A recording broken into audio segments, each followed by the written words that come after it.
क्या आपका भी छूते ही निकल जाता है या आपका पार्टनर छुए या उनके कपड़े छुए और एकदम से निकल जाता है? इसकी सिचुएशन को हम सेंसिटिव कहते हैं। अगर आपके साथ भी ऐसा है और आपको लगता है कि बहुत ज़्यादा सेंसिटिविटी रहती है और एकदम से हो जाता है, तो इस वीडियो को पूरा अंत तक देखें। मैं बताने वाली हूँ उसके कारण क्या है, इसका इलाज क्या है, ऐसा क्यों हो जाता है और इन सिचुएशन में हमें क्या करना चाहिए। प्रॉपर पूरा डिटेल में किस उम्र में हो जाता है उसको भी मैं डिस्कस करूँगी, और अगर हो गया है तो क्या कुछ ऐसी चीज़ें हैं कि बिना इलाज के भी मैं इसको ठीक कर पाऊँ और नॉर्मली एन्जॉय कर पाऊँ।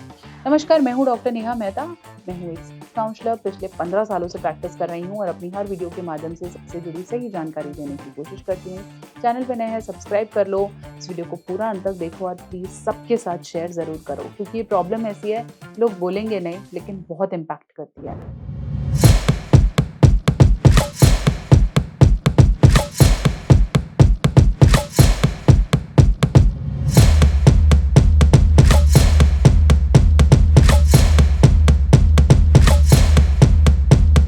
तो चलिए, हम बात कर रहे थे सेंसिटिव स्किन की। अभी होता क्या है, इसे ध्यान से समझिए। यूजुअली आपके जो पेनाइल एरिया है, जैसे मैं अगर बात करूँ कि ये आपका पेनिस है, तो इसकी फ्रंट एरिया में इतनी सेंसिटिविटी, जिसे हम ऊपर की टॉप कहते हैं, उसमें इतनी सेंसिटिविटी होती है कि अगर आप खुद भी टच करोगे या एकदम से अंडरवियर उतारोगे या कुछ, तो आपको या तो इरेक्शन चला जाएगा या आपको इजैकुलेट होने लग जाएगा और आप बिल्कुल भी नहीं कर पाओगे। इन सिचुएशंस में स्टिमुलेशंस इतनी होने लग जाती हैं कि हमें ऐसा लगता है बहुत जल्दी हो गया, निकल गया, मैं करूँ कैसे, और एम्बैरेसिंग सिचुएशंस हो जाती हैं। इसलिए क्यों होता है ये? अगर आपने एक्सेसिव मास्टरबेशन किया है या फिर सेक्सुअल एक्ट, या हम बोलते हैं सेक्स करते समय बहुत ज़्यादा घर्षण हुआ है, तो धीरे-धीरे क्या होगा, यहाँ स्टिमुलेशन बढ़ जाएगा और फ्रिक्शन बढ़ जाएगा।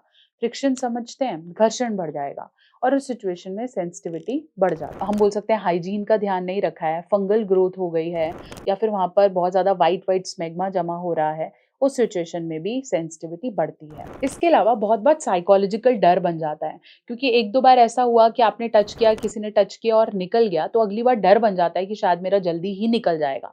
अगर आपको डॉक्टर फ्री करता है कि आपको किसी भी तरह का मेडिकल इश्यू नहीं है और इतनी सेंसिटिविटी नहीं है, तो ऐसी सिचुएशन में आपको ये समझना है कि शायद ये मेरे दिमाग में बैठ गया है और मुझे ऐसी प्रॉब्लम नहीं हो सकती।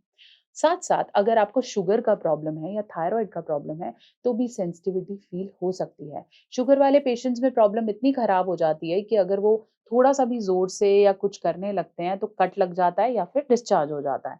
तो उस कंडीशन में भी ध्यान रखना बहुत ज़रूरी है। अब हम बात करेंगे ट्रीटमेंट की। ट्रीटमेंट के लिए घबराने वाली कोई बात नहीं है। अगर आपको वो सेंसिटिविटी है, तो क्या करें? सबसे पहले ल्यूब्रिकेशन का इस्तेमाल करें। मार्केट में ऐसे बहुत सारे ल्यूब्रिकेशन जेल्स, ऑयल्स हैं, जो कि थोड़ी देर के लिए उस एरिया को सुन्न कर देते हैं। इससे क्या होगा कि अगर आप करने जा रहे हैं, तो उससे 5 मिनट पहले बाथरूम जाइए, उस जेल को यूज़ करें और जब आपको लगे कि वो जेल एब्ज़ॉर्ब हो गई है, तो नॉर्मल टिश्यू पेपर से सोक करके आप बाहर आ जाइए। उसके बाद आपको वो सेंसिटिविटी फ़ील नहीं होगी। दूसरा, अच्छा हाइजीन मेंटेन करें। एक अच्छा वॉश, इंटीमेट वॉश आपके लिए बहुत इम्पोर्टेंट है। रेगुलरली धोएँ। कैसे धोना है? आप ये वीडियो देखें, मैंने बहुत पूरा डिटेल में समझाया है, और if possible cut down your hairs down there. तीसरा, हार्श प्रोडक्ट्स यूज़ नहीं करने हैं। कोई सल्फेट है, पैराबेन्स हैं, ऐसा नहीं है कि सोप की टिक्की उठाई और रगड़ने लग गए, क्योंकि इनमें बहुत हार्श केमिकल्स होते हैं जो इम्पैक्ट करते हैं। इवन अगर आप बिना ब्रांड का कोई कंडोम यूज़ करते हैं या फिर बहुत सस्ते-सस्ते अंडरवियर्स यूज़ करते हैं, तो दैट इज़ नॉट रिकमेंडेड। साथ-साथ अगर आपको कोई मेडिकल कंडीशन है, जैसे एसटीआई, शुगर या किसी भी तरीके की प्रोलॉन्ग मेडिकेशंस, यूटीआई, टीबी के लिए कोई मेडिकेशन चल रही है, तो please get it checked with a doctor. तो इसलिए अगर आपको धीरे-धीरे सेंसिटिविटी फ़ील हो रही है, तो ये मत सोचें कि ठीक हो जाएगी। जैसे हम बोलते हैं ना, दाँतों में सेंसिटिविटी है तो टेक केयर, कोई कैविटी हो सकती है। तो अगर आपको नीचे भी सेंसिटिविटी फ़ील हो रही है, इग्नोर नहीं करेंगे। कंसल्टेशन बुक करिए www.drnehameta.com, डॉक्टर को दिखाइए and use the temporary methods initially, और फिर धीरे-धीरे इसको रिपेयर करने की कोशिश करें। आप चाहें तो मुझे इंस्टाग्राम या फेसबुक पे भी फॉलो कर सकते हैं, डॉक्टर नेहा ऑफिशियल। बने रहें, जुड़े रहें एंड स्टे कनेक्टेड।